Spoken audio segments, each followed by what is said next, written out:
Hi, I'm Margi Preus. I'm here at my cabin, and today I'm going to talk with you about two books that I wrote that are set in Norway, Shadow on the Mountain and West of the Moon.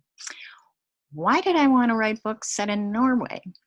Well, my ancestors are from Norway. My parents were married in Norway.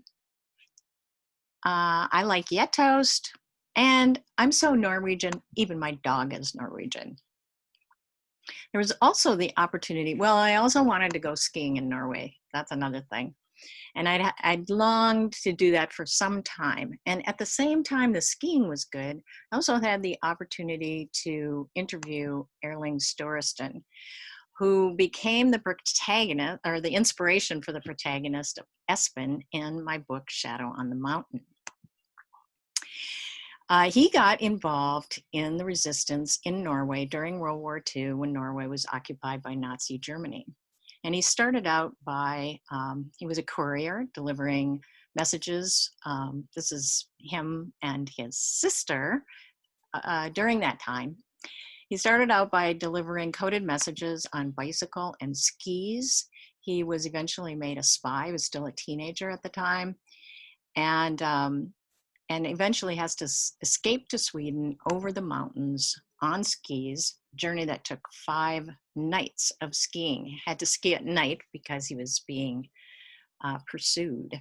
And all that's true in the story of Shadow on the Mountain. I got interested in World War II and the resistance from some of my childhood reading, including, oh, look, there's Shadow on the Mountain. I forgot about these pictures. That's Shadow on the Mountain in Italian and Norwegian.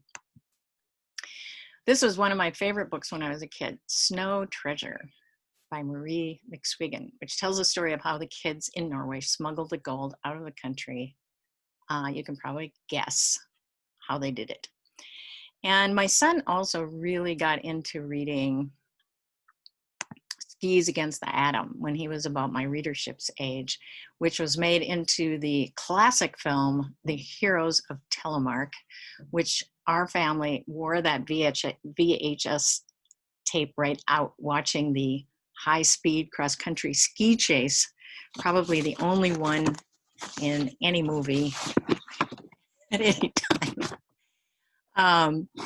So I also was inspired for my next book, West of the Moon.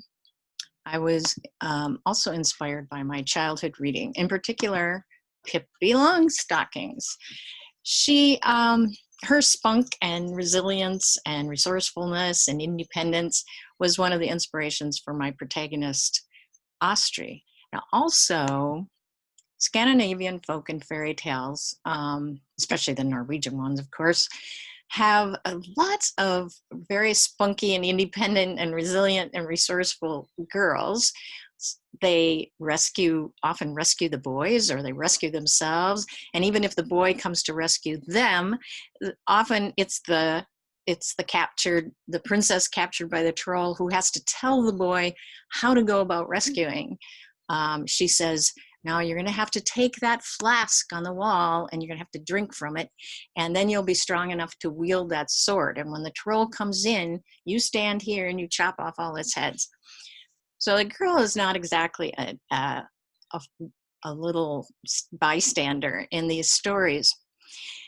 Another inspiration for my West of the Moon was my great-great-grandmother's diary. The same great-great-grandmother who emigrated from Norway, and she kept a diary as she came to America.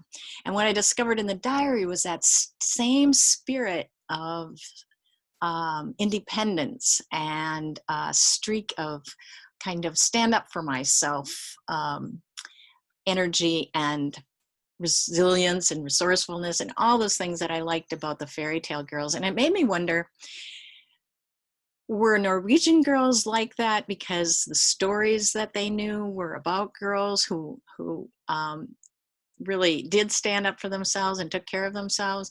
Or were the stories like that because that's the way the girls were? Maybe it's a chicken and egg question. Anyway, this is her diary, and that was a great resource for me as I was writing West of the Moon. I also, while I was writing, ran into this gem of a book. I'm gonna switch. Remedies and Rituals, Folk Medicine in Norway and the New Land by Kathleen Stucker. This book explains changelings and tells about the Black Book, both of which I didn't know it when I started writing, but feature in West of the Moon. Another book of hers I used when I was writing Shadow on the Mountain, Folklore Fights the Nazis, Humor in Occupied Norway, 1940 to 1945. A little bit of a niche book, but quite amusing to read because a lot of jokes. So that's about my books, except that I would be remiss if I didn't tell you about my brand new books that have just come out, even though they're not set in Norway. This one's set in World War II France and concerns the real true story of a real village that sheltered and smuggled to safety many hundreds, possibly thousands of Jewish children and teens rescued from French concentration camps.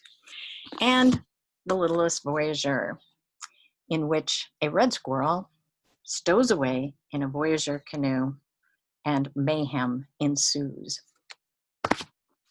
So this is Margi Preus saying, Tusen Takk.